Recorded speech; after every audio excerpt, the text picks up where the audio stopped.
जय माता दी। मेरे सभी प्यारे दोस्तों, मैं लक्ष्मी शर्मा बड़ों को चरण स्पर्श, छोटों को प्यार और बराबर वालों को दिल से नमस्कार करती हूँ।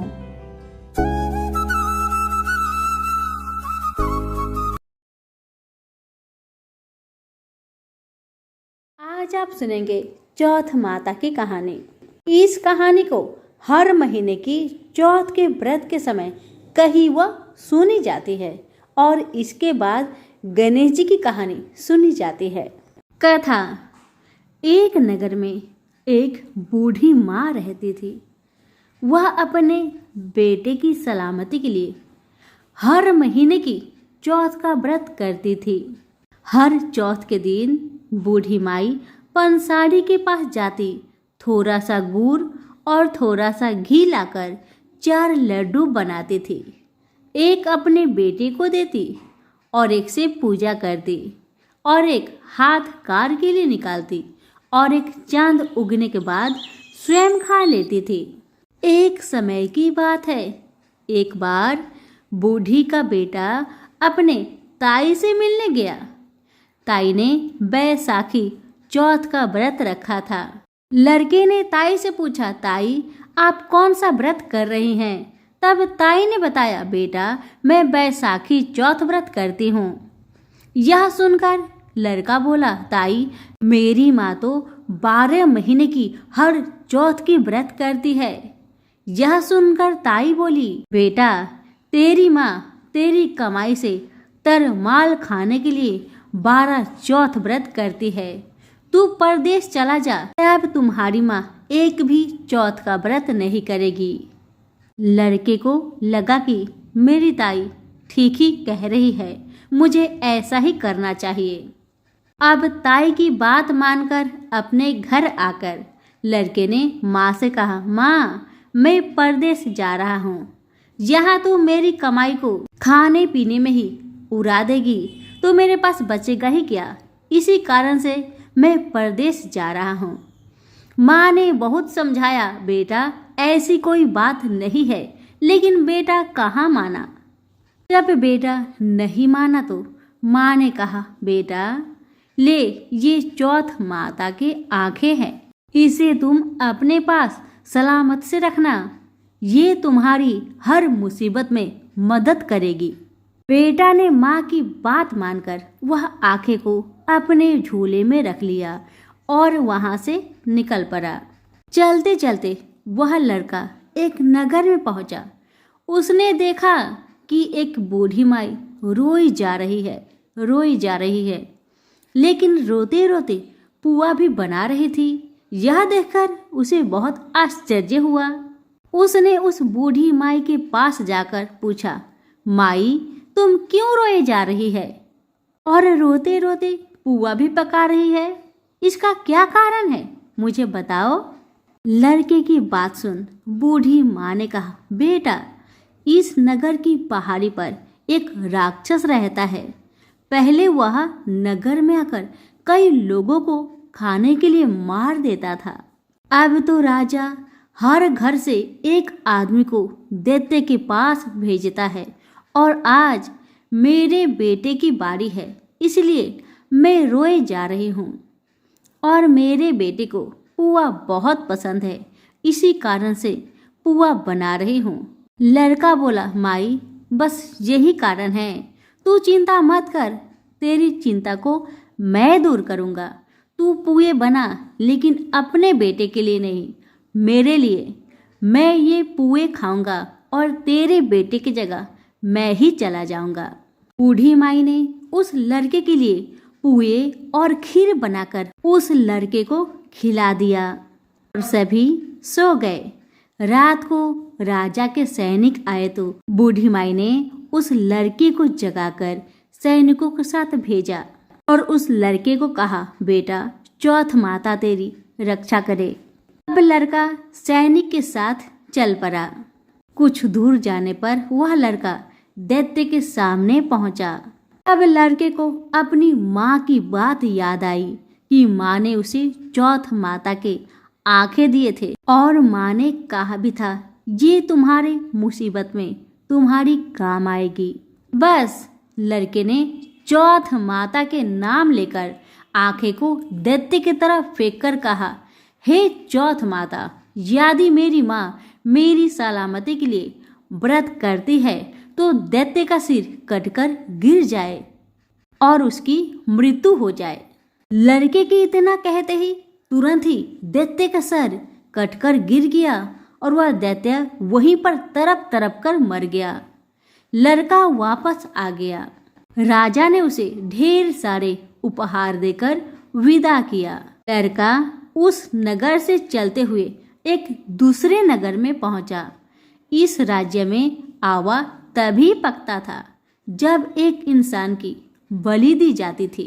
सिपाहियों ने उसी लड़का को पकड़कर आवे में चून दिया। लड़के ने तुरंत चौथ माता की आंखें निकाली और आवा में डाल दिया और कहा, हे चौथ माता, यदि मेरी माँ मेरे लिए व्रत करती है तो आवा मेरी बलि लिए बिना ही झट से पक जाए।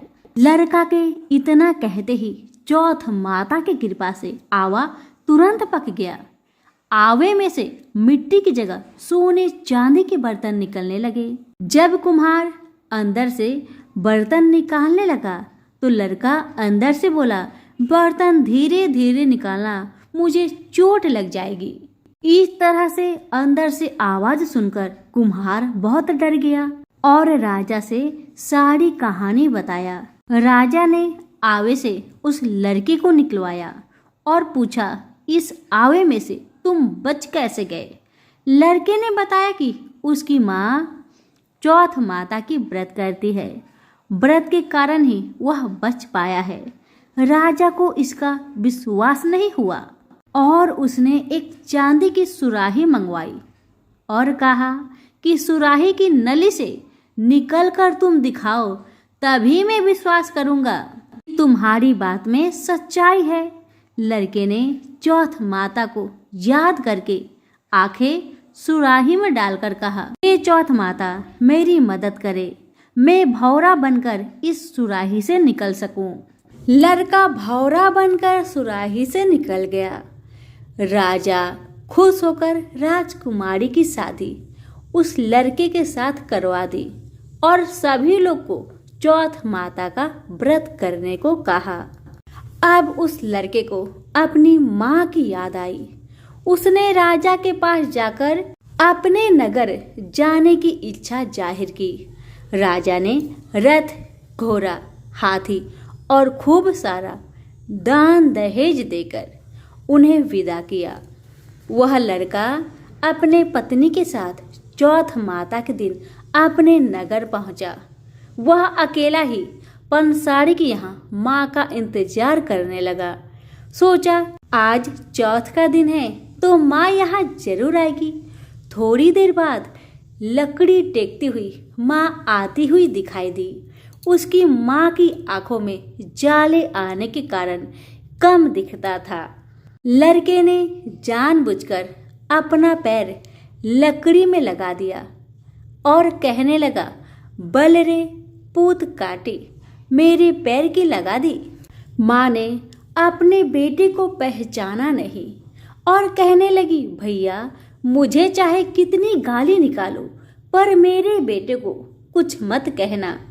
बेटा यह सुनकर माँ के चरणों पर गिर पड़ा और कहने लगा, माँ, मैं ही तेरा बेटा हूँ, मुझे माफ कर दे माँ, मुझे माफ कर दे। माँ ने अपने बेटे को गले से लगा लिया।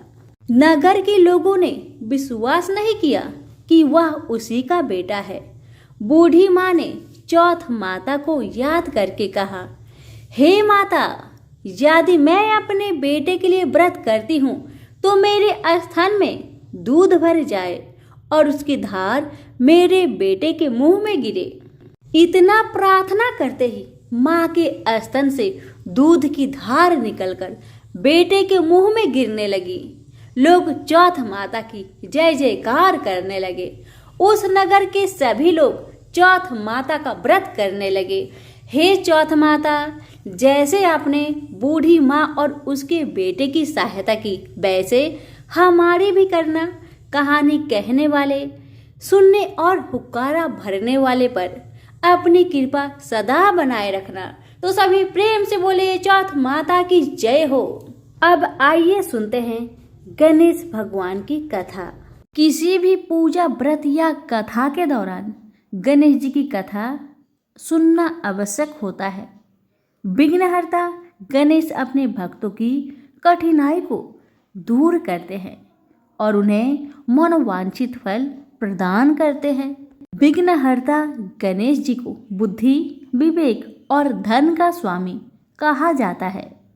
हिंदू मान्यताओं के अनुसार गणेश जी की पूजा करने से सुख शांति बनी रहती है और जीवन के सभी दुख दर्द दूर होने के साथ शुभता का वास होता है।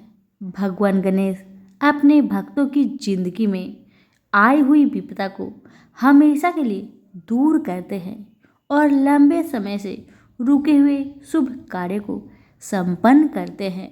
किसी भी पूजा में सबसे पहले गणेश जी की आरती की जाती है और बिना गणेश जी की कथा कहे कोई भी पूजा अधूरी मानी जाती है।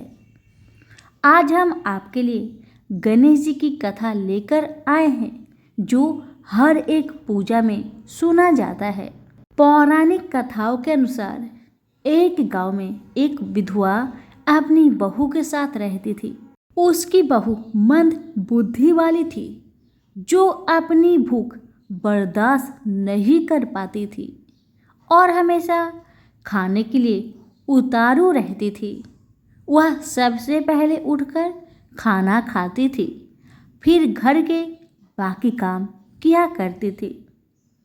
एक दिन विधवा ने अपने घर में पूजा करवाने का सोचा, लेकिन वह थोड़ी परेशान थी क्योंकि उसकी बहू अगली सुबह उठते ही खाने के लिए दौड़ेगी और पूजा के लिए बनाए गए पकवान को जूठा कर देगी। अपनी बहू को पूजा के लिए बनाए गए पकवान से दूर रखने के लिए विधवा ने एक तरीका निकाला। पूजा वाले दिन उसने एक मटका लिया और उसके नीचे एक छेद कर दिया और अपनी बहू से बोली कि आज तो पूजा है, इसलिए खाना खाने से पहले पानी भर के ले आओ। बहू भी चालाक निकली। उसने देख लिया था कि विधवा ने मटके के नीचे छेद कर दिया है, इसलिए वह अपनी साड़ी में आटा बांधकर पनघट पर चली गई। वहां उसने आटा निकाला और कुएं के पानी के मदद से बाटियां बनाने लग गई। कुएं के पास ही एक शमशान था जहां चीता जलाई जा रही थी। बहू ने उसकी आंच में अपनी बाटियां सेक ली। उसकी बाटियां सूखी थी तो वह पास में ही गणेश भगवान का एक मंदिर था। बहू वहां पर चली गई जहां गणेश जी को किसी ने चोला चढ़ाया हुआ था। उसने देखा कि गणेश जी की तोंद पर घी लगा हुआ है। उसने उस घी को अपनी बाटी पर लगा लिया और उसका भोग गणेश जी को लगाकर वह बाटी खा ली और बहू घर वापस चली आई। बहू की इस हरकत पर गणेश जी को बहुत गुस्सा आया और उन्होंने गुस्से में अपने नाक पर उंगली चढ़ा लिया। जब गांव वाले ने देखा कि गणेश जी ने अपने नाक के ऊपर उंगली चढ़ा लिया है तो उन्हें मनाने के लिए बहुत जद्दोजहद किया गया, लेकिन गणेश जी ने अपनी उंगली वापस नहीं उतारी। जब यह बात राजा को पता चली तो राजा ने बड़े बड़े पंडितों और ज्योतिषियों को बुलवाया और हवन करवाया, लेकिन गणेश जी फिर भी नहीं माने। सब बहुत चिंतित थे। राजा ने पूरे गांव में यह ऐलान करवा दिया कि जो भी इंसान गणेश जी की नाक पर से उंगली हटाने में सफल होगा उसे इनाम के तौर पर 5 गांव दिया जाएगा। गांव के सभी लोग गणेश जी को मनाने आए, लेकिन गणेश जी किसी से भी न माने और अपनी उंगली नाक पर चढ़ाए रखे। अंत में विधवा की बहू बोली कि अगर सब उसे आज्ञा दे तो वह गणेश जी की उंगली हटा सकती है। उसकी बात सुनकर उसकी विधवा सासू माँ हंसने लगी और बोली कि जब बड़े बड़े विद्वान कुछ नहीं कर पाए तो वह कैसे गणेश जी को मना पाएगी। तब किसी ने बोला कि जब सब लोगों को मौका मिला तो उसे भी एक मौका मिलना चाहिए। फिर सभी लोग बहू को एक मौका देने के लिए मान गए। लेकिन बहू ने एक शर्त रखी। उसने कहा कि उसके घर से लेकर मंदिर तक पर्दा बांध दी जाए। सब लोगों ने सोचा कि इतना तो हो ही चुका है तो पर्दा बांधने में क्या जाता है। बहू के कहे अनुसार उसके घर से लेकर मंदिर तक पर्दा लगाया गया। बहू ने अपना दिमाग लगाया और वह अपने साड़ी की आंचल में मोगरी छिपाकर मंदिर चली गई। अब बहू ने मंदिर में जाकर गणेश जी से बोला कि मैंने आपके तोंद से जरा सा घी क्या ले लिया, आपने अपने नाक पर उंगली चढ़ा ली।